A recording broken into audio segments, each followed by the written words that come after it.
Room service is sort of a dwindling amenity these days at hotels around the world, particularly in the United States, where traditional room service delivered in room by dedicated personnel on real china was once a mainstay at almost any full service hotel. It is now available at really only the most luxurious resort hotels, and the Condado Vanderbilt definitely fits that bill. And for health reasons, I had some difficulty on this trip with most off property activities, so on several occasions I opted for room service. And I'm here to show you several meals worth of what you can expect at the Condado Vanderbilt as of 2023. And we'll start with my first dinner order, comprised of a salad, a sandwich, and a dessert. The green salad, as the name implies, is actually very simple despite the description on the room service menu. The greens are quite fresh, the blue cheese is very sharp, the dressing is beautiful, and the candied nuts are a very pleasant, texturally rich addition, but were relegated to the bottom of my salad, which I assume was somewhat of a tossing or plating error. The Cuban sandwich was interesting at best. The ham was honestly just too crisp. Maybe that was the intention, but in my opinion, it was way overdone.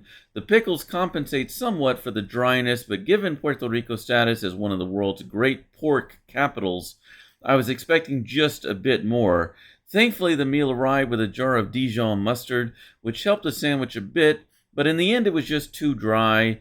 And don't get me wrong, the idea of crisping up jamon iberico is great in theory. It just wasn't executed well here. A few parts of the pork were pleasantly fatty, but they're just too overshadowed by the overly crisp jamon iberico. The room service menu features several desserts, but I thought I'd start out on this first night with pecan casserole, which on the surface is somewhat of a mashup between a pecan pie and a brownie. The pecans are candied, the brownie layer is topped with a layer of essentially praline, and the bourbon ice cream is of high quality and quite complimentary. Overall, this dessert was very good, with some elevated elements, but far from rising to fine dining standards. Nonetheless, although the bar was pretty low, I guess this was the best dish of the night. Although the food was less than memorable on the whole the night prior, undaunted, I tried again the next night. This time I ordered the signature burger called the Ola. It was cooked perfectly medium, just as I'd requested, juicy and tender. The charring on the outside really concentrates the flavor, and the jam is pleasantly sweet, although overpowered by the blue cheese. The acidity and brininess of the pickles sort of bring it all together, particularly in the absence of lettuce or tomato, but the jam is the star ingredient here. I must admit, the fries that came with last night's sandwich and this night's burger are also pretty darn good. For dessert, I went with the bread pudding, which interestingly was sort of lukewarm and more citrusy than I expected. There were some subtle flavors, but none of them impactful enough to really matter. Luckily, the ice cream and fruit sort of elevated what was otherwise a fairly sad and paltry bread pudding portion. The cheesecake ice cream was really quite delectable, although it wasn't very cheesy nor cakey, and for all I know, they may have just served me plain vanilla.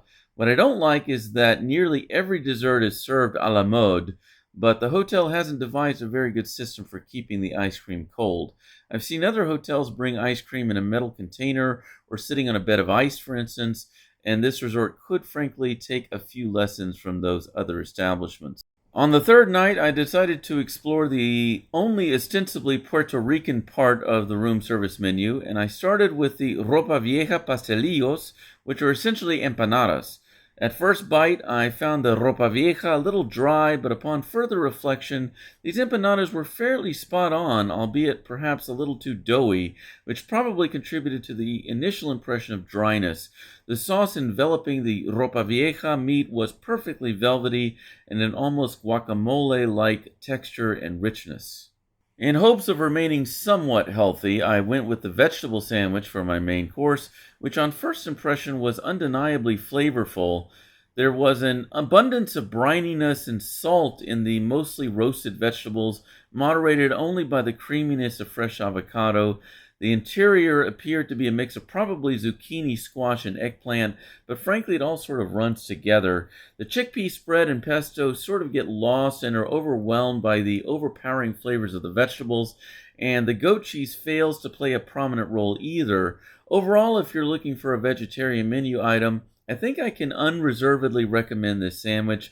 The room service menu features a few other vegetarian options, including several salads and a veggie pizza based on ingredients similar to this sandwich, which, in my opinion, are best served as they are here in sandwich form. And of course, it comes with some outstanding French fries as well.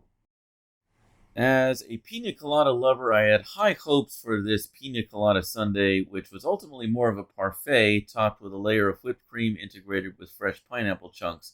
I must say, the sundae was generally just plain awkward to eat, served in this extremely thin, tall glass, but comprising so many layers that you have to go quite deep to enjoy them all in one scoop.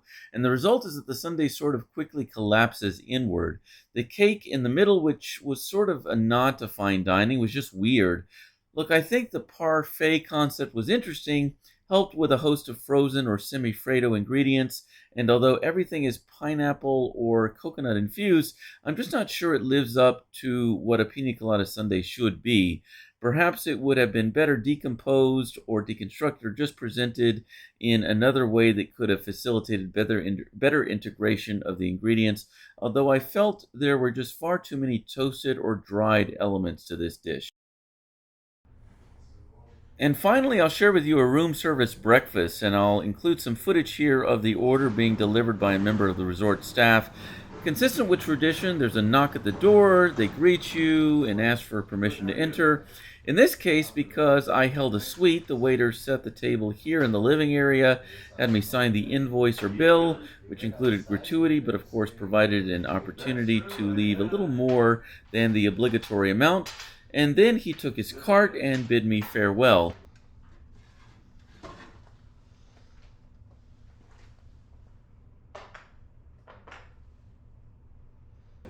Let's say we dig into our breakfast. I imagined that breakfast would be the ideal room service meal, even here at this luxurious resort, and frankly, I wasn't disappointed. The breakfast potatoes were so soft and supple on the inside, yet perfectly crisp on the outside. Thankfully, there were no onions or peppers or any extraneous complications that restaurants often introduce that simply make potatoes soggy. These were simple and well-seasoned spuds, and I enjoyed them greatly with ketchup. The sausage, though, was slightly more interesting. This is a local island product, and the best word to describe these salchichas might be savory. If I had to describe my impression simply, I'd say they're quite meaty, mildly spiced, if not possibly slightly under-seasoned. These sausages would be great with beans, but maybe less ideal as an accompaniment to a traditional American breakfast. But nonetheless, I have to recommend them since you don't find that many local selections on the room service menu, or frankly at any of the dining establishments at this resort. The eggs over medium were slightly overdone, but still good. The toast, on the other hand, may have been slightly under-toasted for my taste, but was also fine slathered with preserves. The café con leche was one of the best coffees I've had in quite some time, and the only one I've had at all on this trip. This is true Puerto Rican coffee, and it exceeded my expectations in every way.